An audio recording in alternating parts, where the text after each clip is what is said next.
This is Judith Lay welcoming you to Manx Radio and to the podcast of this week's edition of At Your Service. Manx Radio. Today is Palm Sunday, the start of a week that the Christian Church calls holy, and it ends with Easter Day, the most significant moment in history for followers of Jesus Christ. This is when we remember that 2,000 years ago, Jesus Christ, the Son of God, was tortured and then executed, nailed to a cross and left hanging till he died. His death was brutal, but he was innocent of any crime. He'd been betrayed by one of his followers and convicted on trumped-up charges. Yet, as he was dying, Jesus publicly forgave his killers. Then, 3 days after his dead body had been taken down from the cross and sealed in a tomb, he came back to life, and over the following 6 weeks he appeared to hundreds of people. And 2,000 years later, his followers continue to reflect on the story, a story that begins with palm branches, a donkey, and cheering crowds.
And so began the first Palm Sunday.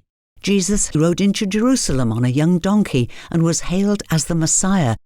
After 3 years of teaching and healing, Jesus had built a big following. Jerusalem was crowded with Jewish people arriving to celebrate Passover, something that Jewish people still do to this day. During the early part of the week, Jesus spent most of the time with his best friends, the disciples. Controversial as ever, Jesus continued to tell the religious leaders that they'd got it all wrong. On Monday, he caused chaos in the temple as he overturned all the market stalls. The stallholders were conning their customers, raising exorbitant profits that went directly to the high priest. These crooks were cheating and misusing the temple, and Jesus just couldn't stand the corruption any longer. He also continued to tell stories about the love of God. I offer you peace. I offer you love.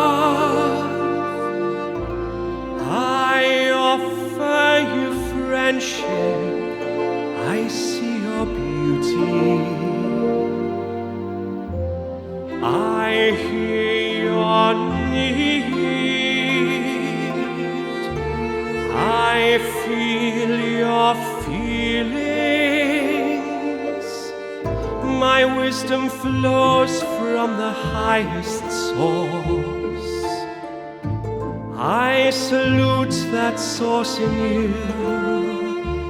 Let us work together for unity and love. Unity and love. I offer you peace. I offer you love. I offer you friendship. I see your beauty. I hear your...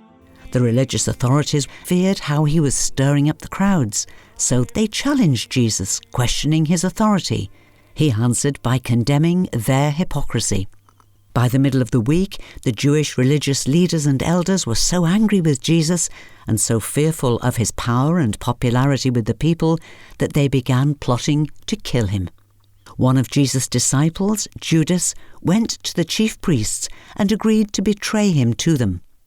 Jesus and the 12 disciples gathered on the Thursday evening to celebrate the Passover meal. And they laughed and cried together as they reflected on the last 3 years of the work, the healings, the stories, the people they'd met, the crooked tax collectors, the lepers, the terrorists, the ex-prostitute who'd actually become one of Jesus' closest friends. And what about the miracles? After all, here was the man who'd walked on water and calmed a storm at sea. He'd helped the disturbed and the possessed. He'd even raised people from the dead. During the evening, Jesus broke bread and shared it and a cup of wine with his disciples and asked them to continue doing exactly the same in memory of him. During the meal, Judas slipped away to be ready to lead the soldiers to wherever Jesus went after the meal. After the meal, at around 9 o'clock at night, instead of walking home to Bethany where they were staying, Jesus led them on a 1-mile journey to the Mount of Olives, eventually stopping in an olive grove called Gethsemane. It was then that the horror of what lay ahead really hit Jesus.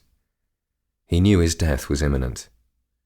He broke down and wept as he agonized over what was to come. He prayed for hours to prepare himself for the terrible ordeal that he was about to face. Even then, he had a choice. Within just 10 minutes, he could have been across the Mount of Olives and on the edge of the desert, safe and sound. No one would have ever found him. But instead, Jesus chose the way of obedience. Minutes later, Judas arrived with the soldiers and the chief priests, and Jesus was arrested. After a mockery of a trial on baseless charges, Pontius Pilate, who really wanted to release Jesus, weakly bowed to public pressure and handed him over to be tortured and crucified. Later that Friday morning at 9 a.m., Jesus arrived at the execution site called Golgotha, a small hill to the northwest of the city. It was here that they hammered 6.5-inch long nails into his hands and feet.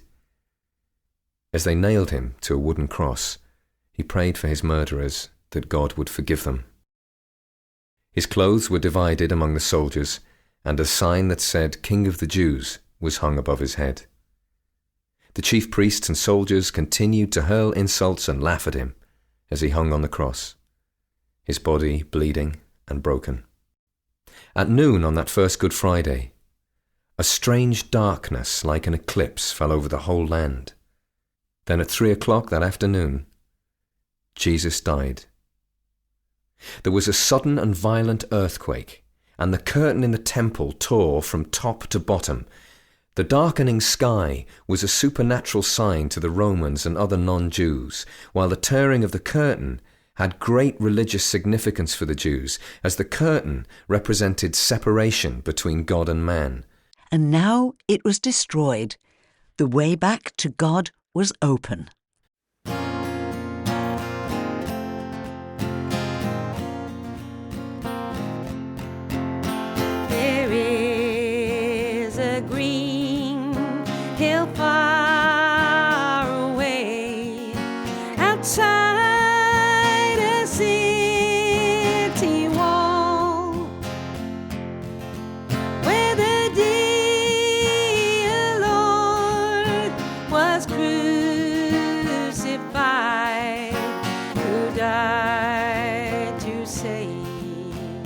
us all.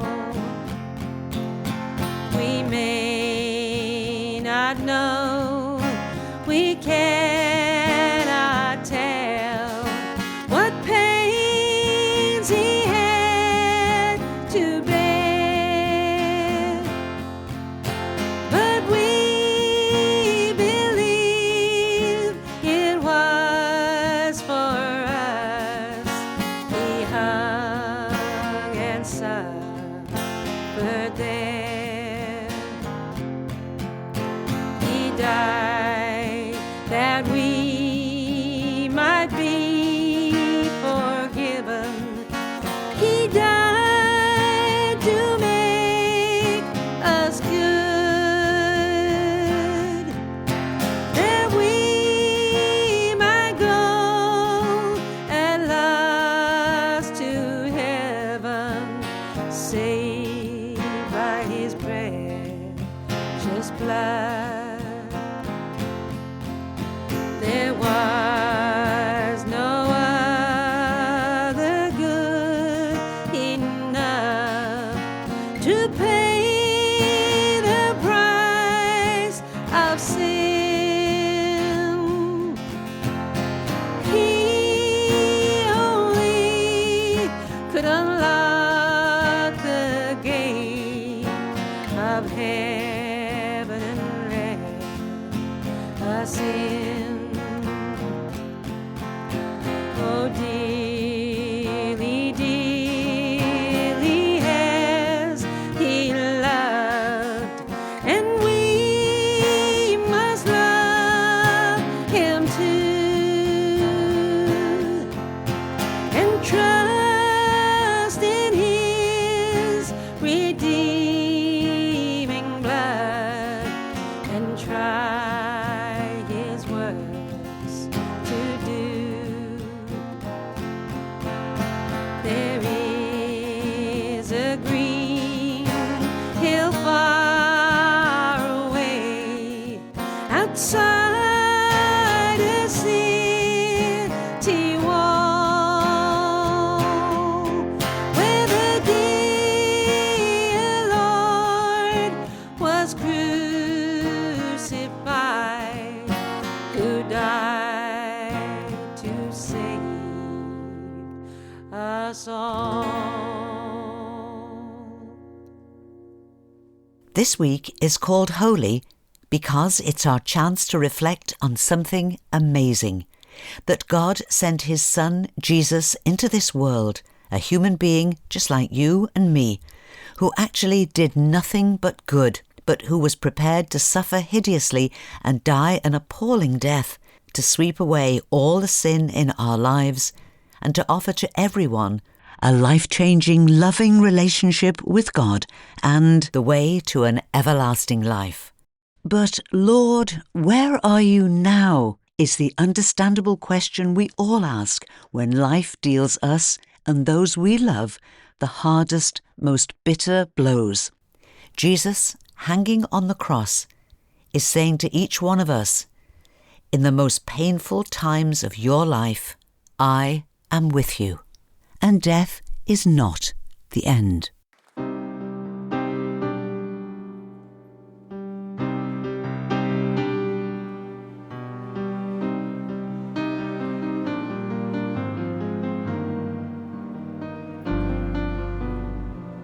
From heaven you came, helpless babe, entered our world, your glory there, not to be served, but to serve, and give your life that we might live. This is our God, the servant King. He calls us now to follow Him, to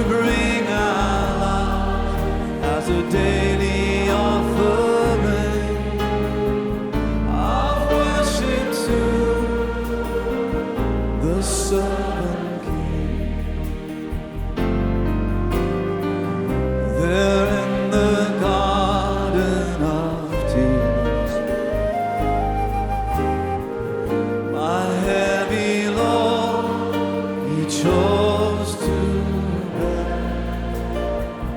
His heart with sorrow was torn. Yet not my will, but yours, he said. This is our God, the servant King. He calls us now to follow him, to bring our lives as a daily offering of worship to the servant King.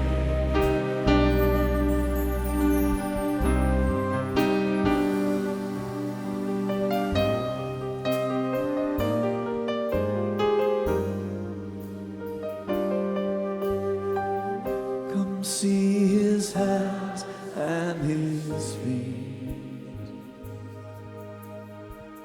the scars that speak of sacrifice, hands that flung stars into space,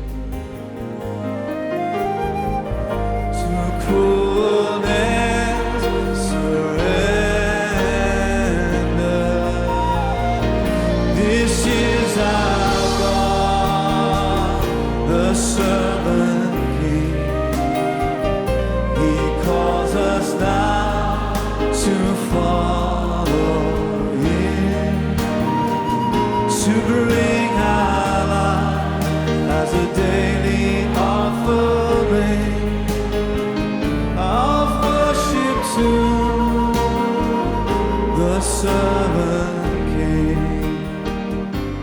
Easter, Jesus rising from the dead, is a powerful message of hope for each one of us, and we'll be celebrating that on this programme next Sunday morning.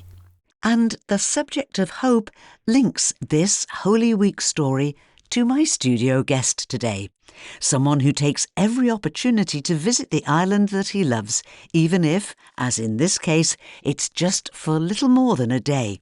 It's author, broadcaster and retired Baptist minister, Reverend Richard Littledale. Richard, good morning, welcome. It's lovely to be back. I think there is a piece of elastic between here and North Wales and it keeps pinging me back, and I could not be happier. Now, this is literally a brief visit, but great opportunity to catch up. Now, normally, when we're together, I'm saying, come on, Richard, tell me about your latest book. But it's, come on, Richard, tell me about this adventure in podcasting, please. Yeah, so I started podcasting just about a year ago. I did a first series all about friendship. I was researching a book at the time on the subject. You and I had made a programme about it too, so it all grew from there. Ended up doing, I think, 21 episodes or something. And then throughout the month of December, I did a daily podcast for Advent. And now I'm into another series of What Happened Next stories. And to date, I'm at about 3,200 downloads, so it's quite popular. Richard, that's really exciting because you've written a number of titles. I think the last time I counted up, there's something like 16 or 17 books to your credit. This is really why you stepped away from Baptist ministry, from running a church, so that you could concentrate on your writing and on your broadcasting from BBC Radio 4 and for your local BBC Radio Wales. So you're obviously very passionate about books. I think it would be true to say that you probably haven't, I don't know, maybe you have sold 3,000 of any one title. But I think that's unlikely, to be honest. So did you think that this is the way communication is going forward now? I don't know if I would push it that far. I think it's more that it's the right step for me at the moment. For me, it's a rather nice halfway house between the long and in-depth process of writing a book, and at the other end of that, you've got what we're doing, live radio, and sitting in between those two is podcasting. When I submit a book, it's at least 9 months until I see it again. With a podcast, I could have a conversation with you today. I could get on the plane tomorrow and think, oh, there's something I want to say about that. And by Thursday or Friday, I could have the podcast out. And there's a lovely immediacy to that. It allows me to respond to things, and in some instances allows my listeners to respond too, which I'm loving. You also make very good use of social media. And when I say very good use, you're on Facebook and on Instagram regularly, but they're quality posts. You are a very keen photographer, a very good photographer, and so you often put little reels up. Some of them are quite light-hearted, some of them are quite profound. There'll often be a beautiful photograph in there. So it's a complete package, isn't it? Yes, in some ways it's almost about curating your experience. So I'm living in this beautiful place. My life has gone through enormous changes. It's about saying in a way that I hope is open and inviting, how can I share this with people? Not kind of that awful social media thing of, here is what I had for breakfast. It's not that. But I think it is saying, I've been reflecting about this. Can I share it with you? And it's all very open. It's an invitation. And I think that applies to Instagram and Facebook. It applies to the podcast too, where I'm trying to take a tone, an audio tone that says, I've been thinking about this. Would you like to think about it with me? There's no pressure involved. And you treat subjects that invite people to think more about it. Friendship and this What Happened Next, which is based also on a book of the same title, which is taking stories from the Bible and imagining what happened after the bit that we read in the Bible, what might have happened next. And it's setting people off on their own train of thought, isn't it? It is, yes. And the next 2 podcast series down the road will be one on hope. I've already recorded some pieces for that. And everyone's got something to say about hope, either because it fills them or it's eluding them. But they've got something to say about it. And in all of that, I'm seeing the story in other people and allowing them to tell it. And I am so loving that. As a preacher for 37 years, we're not in a culture where people stand up and interrupt the preacher. It's a very one-way process. But I'm loving the fact that in this, I can make it happen. But so much of the golden material is what other people have got to say. Because they've got those little insights. They've got the anecdotes, which brings the whole thing to life. We are all a mass of stories. It's just that we feel that somebody else's stories are more interesting than ours. So interesting that you say that hope is going to be something that you're going to be working on. It's been said that we can survive for quite a long time without food, a much shorter time without water, but we can't survive without hope. Yeah. And if anybody listens to this in, Kyiv, if anyone listens to this in parts of Tehran or parts of Tel Aviv, I think they would echo that and say, whatever is going on, if I have hope, I am not entirely destitute. But if I lose hope, I've got nothing. And so I'm really looking forward to getting people to talk about that. I wonder if you'll be going back to Rayner's, your favourite coffee shop close to where you live, where friendship is a key to all the people who go in there. I wonder if you'll be going in and chatting to the folk there. I hope so. And I think sometimes you can almost visibly see people grow by putting a microphone in front of them and saying, I think you've got something worth saying. And they have. They have. And I found such a delight in that.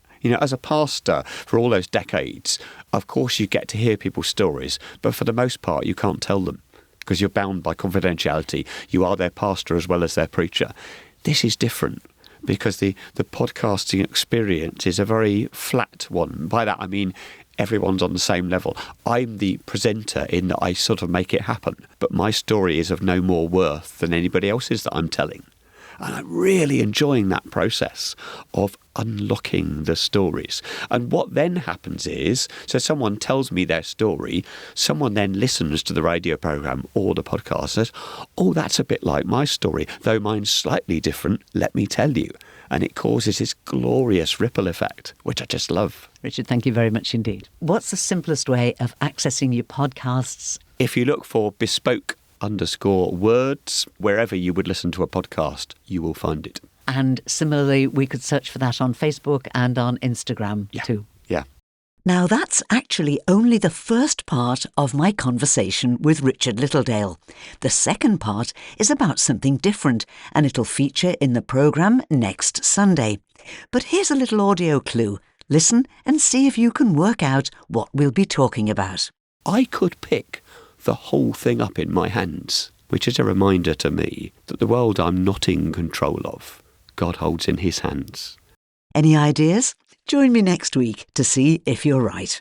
And my special thanks to musicians Naomi Bedford and Paul Simmonds, who just about an hour ago very kindly sent me their brand new version of There Is a Green Hill Far Away. It's not commercially available, having been specially produced for a particular ministry, but they've allowed me to include it this morning, and I'm very grateful. Now, our Easter notice board is always a big problem, but a good one, because there are so many special events and services over the coming days and on Easter Sunday that even if there was time to include everything, it would just be really confusing. So I've got some information for you now, and there'll be much more on our 2 notice boards during sundown tonight from 9 o'clock. So let's start with today's services, and Mr. Paul Alford will once again be the preacher in Port Erin Gospel Church at both their services today at 11:30 and 7 p.m, and all are welcome. Ballabeg Chapel invite you to join them for their Palm Sunday procession with pony and palms, starting this afternoon at 2:30. Weather permitting, there'll be an outside procession, but there'll be an all-age worship in the chapel, whatever the weather. There's a special service for Palm Sunday in Mount Tabor, Port St Mary Methodist Church, tonight at 6:30. It's an evening of well-known hymns, gospel readings, poetry from Manx bard Michael Manning, and solos from Christine Tier and Ari Eisinger, with refreshments to follow. On to the week ahead now, and tomorrow morning it's the final Lenten walk with Reverend Dr. Janet Corlett. The last one for this year will be a circular walk starting and finishing at Christ Church at the Dune, the church on the main road between Ramsey and Laxey. The walk is gentle, between 2 and 3 miles in length, and if you'd like to join in, simply meet at the Dune Church tomorrow morning at 9:45 for a 10 a.m. start. And the walk ends back at the Dune for refreshments and will finish no later than 12 noon. On Maundy Thursday, April the 2nd, you're invited to the Prom Church on Loch Promenade here in Douglas at 6:30 as they recreate the Passover, which became the Last Supper. No need to book, just come along and be made welcome. Selby Methodist Church invite you to celebrate Holy Week and Easter with them, starting with a service of prayer and reflection on Good Friday morning at 10:30. Staying in the north and Sandygate Chapel have an afternoon service on Good Friday. It's at 3 o'clock and will be led by Reverend Chris Belfield. A work that is very rarely heard in the Isle of Man is St Luke's Passion by Johann Sebastian Bach. Meadowside Choral Society are performing an abridged version lasting just 1 hour at Arbury Parish Church on Good Friday evening at 6:30. Julian Power will be conducting, and the accompanist is Aaron Fleet, and there'll be some hymns for the congregation to sing too. Selby Methodist Church have an Easter Fun Day on Saturday, April the 4th from 11 a.m. till 2 p.m. Admission is £5 per child, and that includes lots of craft activities, a treasure hunt, biscuit decorating, an Easter gift, and a soft drink and biscuits. For adults, there'll be tea, coffee, homemade cakes and fresh sandwiches to order. And as all children must be accompanied, please, why not stay and have your lunch? And speaking of lunches, they're on offer in Glenmay on Saturday too, because it's their monthly craft market, open from 11 a.m. to 4 p.m. in Glenmay Chapel and Community Centre. Homemade produce, handicrafts and so much more by local artists. Entry is free, and homemade light lunches, including those famous bacon baps, will of course be on sale. And that's all that we have time for now, but there'll be lots more notice board news when I come back tonight at 9 o'clock with Sundown. And I'd love you to come and join me in our virtual lounge for a great selection of easy listening music, plus your requests and dedications. And so, till whenever we meet again, this is Judith saying thank you for listening and wishing you and those you love a blessed and meaningful Holy Week and a very good morning.